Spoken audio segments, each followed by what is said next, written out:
This week, democratic institutions appear to be eroding in Illinois and around the world. From Capitol News, Illinois, I'm Peter Hancock, and this is Capitol Cast.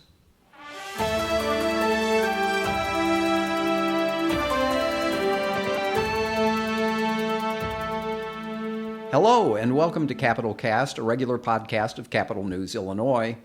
In recent weeks, people in Chicago and throughout Illinois have had a front row seat to some unsettling events. The increased presence of federal officers, stepped up immigration enforcement, and even the threat of National Guard troops being deployed, all in the name of restoring law and order.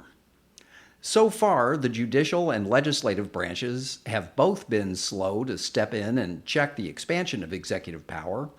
Meanwhile, critics, opposition parties, and independent media are routinely vilified by the White House. My guest today is the author of a new book that aims to put these events into context. Because what we're seeing in Chicago and other major cities in the United States is not unique to America. Since the late 20th century and into the 21st century, many democratic countries around the world have seen an erosion of their basic institutions and values. Susan Stokes is a professor of political science at the University of Chicago. Her new book is called The Backsliders: Why Leaders Undermine Their Own Democracies. It is out now from Princeton University Press. She writes about why this is happening now, what the common themes are that run through each country's experience, and what, if anything, we can do about it. Professor Stokes, thanks for being here. It's great to be here, Peter. Thank you very much. Okay, so your book couldn't be more timely, especially for someone like you who's based right there in Chicago. Obviously, you've been working on this for some time, even before the events in Chicago started unfolding. I'm sort of curious what drew you to this topic as a researcher. It's interesting. I actually am not a scholar primarily of American politics. I study what we call comparative politics, which is basically looking at politics other than the United States. And my area of expertise earlier in my profession, my career was Latin American politics. And as a comparative politics person, I was very aware that about 24 countries around the world that were democracies were experiencing what we now have come to call democratic backsliding or democratic erosion, meaning that presidents or prime ministers were elected through free and fair elections and then turned around and started undermining the institutions of their own democracies, busting norms, undermining the independence of the press, the courts, the legislature, and on and on. And so I became interested in this general topic. And in the meantime, we really began to experience exactly that in the United States. So my interest is partly local and partly international. Okay. And so when you talk about democracies and you go into the definition of it there, this involves more than just a government where leaders are popularly elected. Can you talk a little bit about what constitutes a democratic society or a democratic country? Well, as you can imagine, there are many different versions of what democracy is. There are some political scientists who sort of have a black and white, a country either is a democracy or it's not. Others are more concerned with the quality of democracy. But what I look at is many of us are concerned with is the sort of underneath the particular institutions, the idea of accountability. So governments that are accountable, so not monarchies, not authoritarian regimes, if they're accountable to the people and also to co-equal branches of government, if they accountable in the sense of being under the control of, or being monitored by or influenced by, that's the essence of democracy. Those are really important aspects of democracy. So we care about free and fair elections because that's the major mechanism that citizens can use to say, okay, you had your chance. We're not happy with the outcomes. Let's try another government. We care a lot about what we call horizontal accountability. That is governments that are constrained by courts and by legislatures and by the press and by other agencies because that makes them function better. It makes them have to obey the rule of law, to act in a kind of predictable and democratic manner. And not incidentally, if a government becomes unaccountable to co-equal branches of government and independent agencies, that can lead down a path to a loss of accountability vis-a-vis voters. It's that kind of constraint from lateral constraint that can keep governments from deciding, well, we didn't like the way that election came out. We'll run it again, or we'll put set aside the outcome for some amount of time. Okay, and so you write about not just what's been happening in the United States, and a lot of people would recognize immediately those events if they've been paying any attention to the news, but as a comparative politics scholar, you also write about what has happened recently in Great Britain and in Sweden, to other wealthy Western nations, South Africa, Venezuela, much of Latin America. Can you talk a little bit about why this seems to be happening now? It really, since, say, the 1990s up through the current time, what's happening around the globe that is either causing or is strongly associated with the erosion of democratic values and institutions? I think there are two answers to that question. One of them that's my research has revealed is that income inequality is a key sort of structural factor that increases a country's risk of having its democracy backslide. That is a statistical finding, very robust. We couldn't get rid of it no matter how hard we tried. So it really is the case that more than being a poor country or being an older democracy or a younger democracy, the sort of structural factor that really matters is income inequality. And that helps answer the question of why now? Why in the early 21st century are we seeing a wave of democratic backsliding? Because, of course, many countries have become much more unequal in the wake of globalization and the opening of economies and the moving of manufactured jobs from the global north to the global south. Income inequality has increased, not year on year, but pretty steadily. If you look at the trends in the United States or the countries you mentioned, all of them have become much more unequal in terms of income as well as in terms of wealth. So that's part of the answer. And then the other part of the answer, sort of why now, is that these governments influence each other. They kind of take the lead from one another. They're sort of demonstration effects or kind of contagion effects. So, Donald Trump is inspired by Viktor Orban, and copies some of the things he did, like Orban in Hungary. In The prime Hungary. minister of Hungary undertook a sort of nationwide gerrymander to make it harder for voters to, his party could survive in power with a smaller percentage of the votes.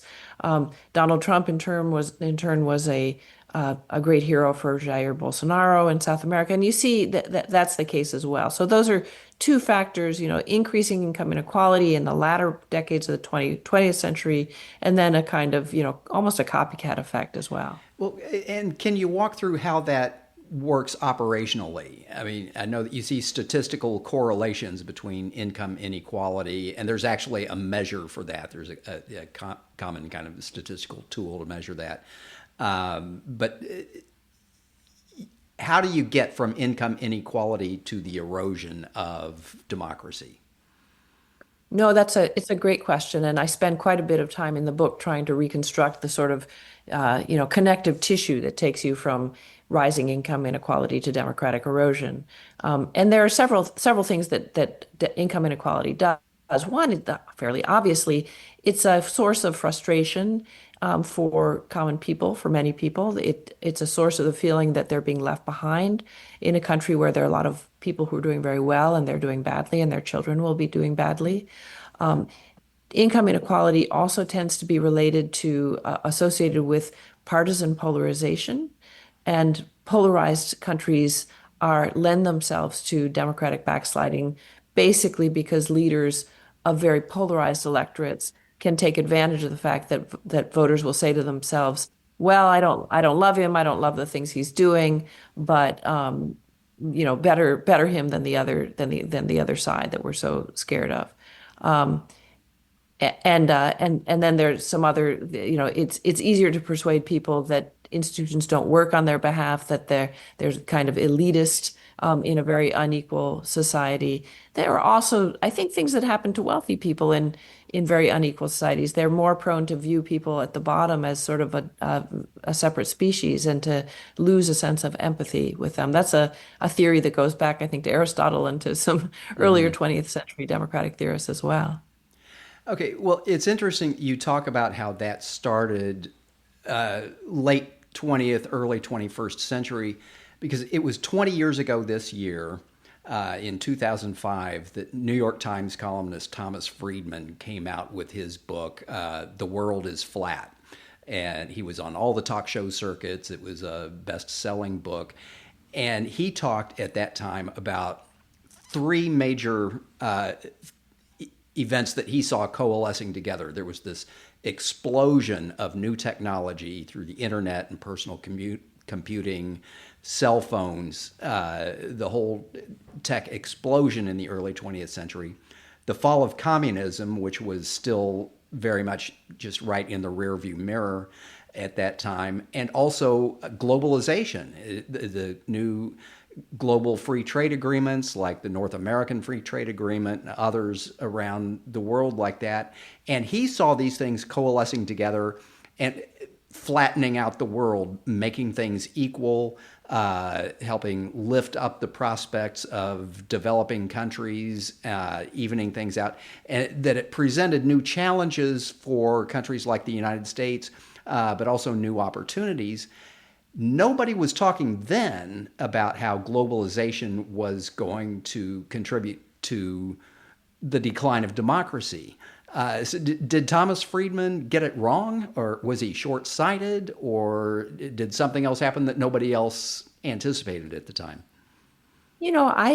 I shared, I think, back then a sense of optimism about many of the developments we saw around the world. One of them, just the rise of democratic governance in Latin America, in parts of Southern Europe that had been under dictatorship, in Eastern Europe and the Soviet Union eventually. Um, I think that many people were slow to see that there would be some significant downsides to globalization because there are upsides to globalization. I mean, there have been increases in the standard of living of many people in many parts of the world who have been able to gain access to consumer goods at much lower prices, and there have been work opportunities opened up. China is an absolute miracle in terms of the number of people who've been raised out of poverty, and that has a lot to do with China becoming inserted into the world economy. Um, on the other hand, I think what Friedman and many people missed was the effect of um, the the effect of globalization on income structures and wealth structures, particularly in the sort of global north, where there would be a loss of manufacturing jobs and an accelerated shift to service sectors, which tended to be lower paid. And also the decline of labor unions is another factor that contributed greatly, and that had to do in part with the loss of manufacturing jobs and shift to service sectors that are harder to organize, but also just political decisions. The Reagan administration with the PACO strike and so on, and similar kinds of developments in the UK and other parts of the world.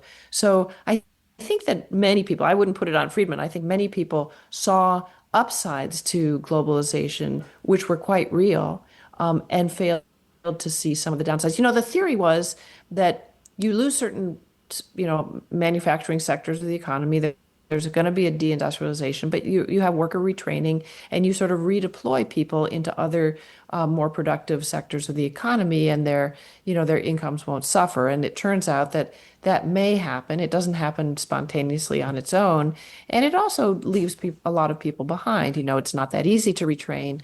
Older workers get left behind, and there was just a good deal of disappointment with that part of it. So I think that I wouldn't say it's a consensus now, but I think there is a broader sense now that there were some real costs to globalization which were not sufficiently recognized in advance. And you also write in the book about how different countries went in different directions. That the wealthier nations in the north, the U.S., the U.K., Sweden, and even maybe Hungary and Poland, started shifting toward right wing ethno nationalism. Whereas in Latin America and some of the southern developing countries, they shifted toward left wing, more populist kinds of governments, but both sliding away from democratic institutions. Can you explain why the two different directions? What propels rich countries to go to the right and poorer countries to go to the left? Uh, you're absolutely right. So, democratic backsliding is undertaken by politicians of two basic flavors. One is right-wing ethno-nationalists, and the other is left-wing populists. The right-wing ethno-nationalists appear more frequently in the global north, and they are often a byproduct of changes in the kind of incentives that political parties face in the latter decades of the 20th century. So if you think about, if you kind of wind back to say the 1980s and think about the US, the UK, Northern European countries, the industrial working class was shrinking. The number of people with college degrees was growing. And political parties of the sort of center left, Social Democrats, the Democratic Party in the United States, had incentives to cater to more affluent, college educated city dwellers. And that didn't mean that they abandoned a kind of commitment to social policy and to welfare states, but it did mean that their brand as kind of the parties of the working class and of labor became weaker, became more kind of blurred. Um, and um, and on the other hand, so that happened, and the other part of that was what we were just talking about, a kind of convergence of the center left parties with the conservative, the business oriented parties. So, the Republicans in the United States, the Tories in the UK, and so forth, a convergence of those two kinds of parties around a program of globalization. Um, and in the meantime, the conservative parties tended to stay pretty much where they were. They were small state, light regulation, and in favor also of a kind of globalization, of insertion of their economies into the world markets. Um, and what that did was open up a space for, especially when the downsides of those policies began to settle in, it opened up space for political movements that were more economically nationalist, so more questioning globalization, um, somewhat more on the, a little bit sort of in between, let's say, a kind of pro welfare state and a kind of light regulation position on economic involvement. And on and then these parties, what I'm calling right-wing ethno-nationalists, also started to emphasize a kind of xenophobic, kind of anti-minority, anti-immigrant, sort of focusing on an idea of the nation is made up properly of certain kinds of people and others need to be excluded. So those are the people who push Brexit in the UK. It's the Sweden Democrats. It's the AfD in Germany. It's the MAGA part of the Republican Party of the United States. And those parties sometimes came to power, and they sometimes, when they were in power, they started undermining democratic institutions. And why did they do that? Well, they wanted to get votes. They could get votes among the sort of disgruntled, left behind parts of the population by blaming migrants, minorities, and so on. And they also had a kind of break the institutions attitude because they were breaking with the legacy political parties. They were trying to create a different space for themselves in the party system. So that's what it kind of looked like in a generalized sense in the global north. In Latin America, in more sort of global south democracies, that tended to be that the divisions tended to be more purely economic. And I think that had to do with a kind of greater income disparities and a kind of tradition of populist politics that identified the enemy not so much in terms of ethnic groups or religious minorities, in part because of the composition of the societies, but rather in terms of an economic elite, corporations, and the like. So there, the politics was more kind of left-right and less ethno-nationalist. And I'm also sort of curious, and you write about this, but how do these backsliding leaders get away with it? Is democracy itself becoming less popular around the world? Are the voters and asking to move away from democracy? Are they attracted to authoritarianism, or is something else going on? No, it's one of the most important questions of our day. Some voters, favor more authoritarian kinds of patterns of government and kinds of governing. Um, for the most part, that's not true. For the most part, what we find is it's not a sort of spontaneous up from the bottom rejection of democracy.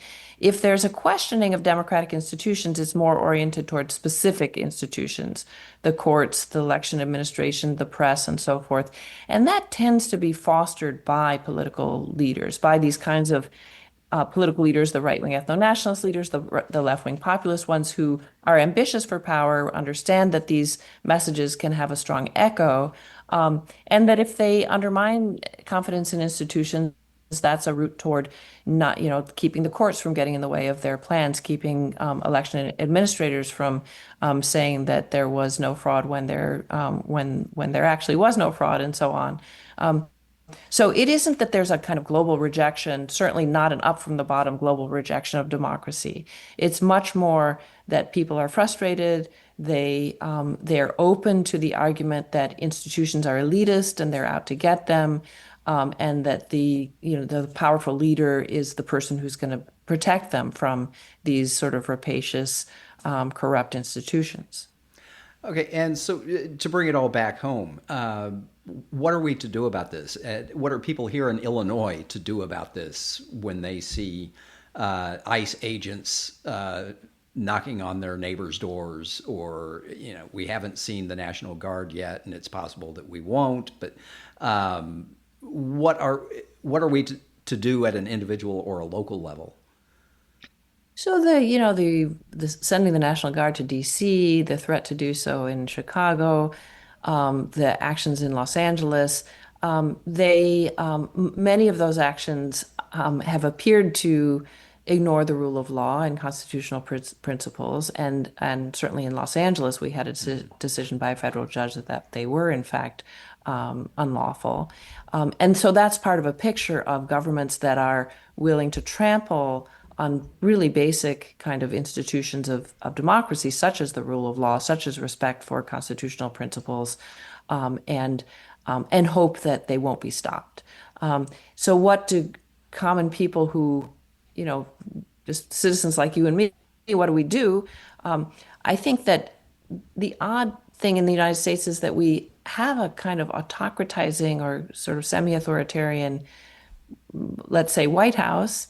But we are still very much a democratic society. I think that's really in our DNA. And so many people, many citizens around the country, young, old, black, white, Latino, gay, straight, etc., are very much put off and fearful of the kind of violations of rule of law that we're seeing around. And I think it's interesting to look at what's happened with public opinion on the immigration issue.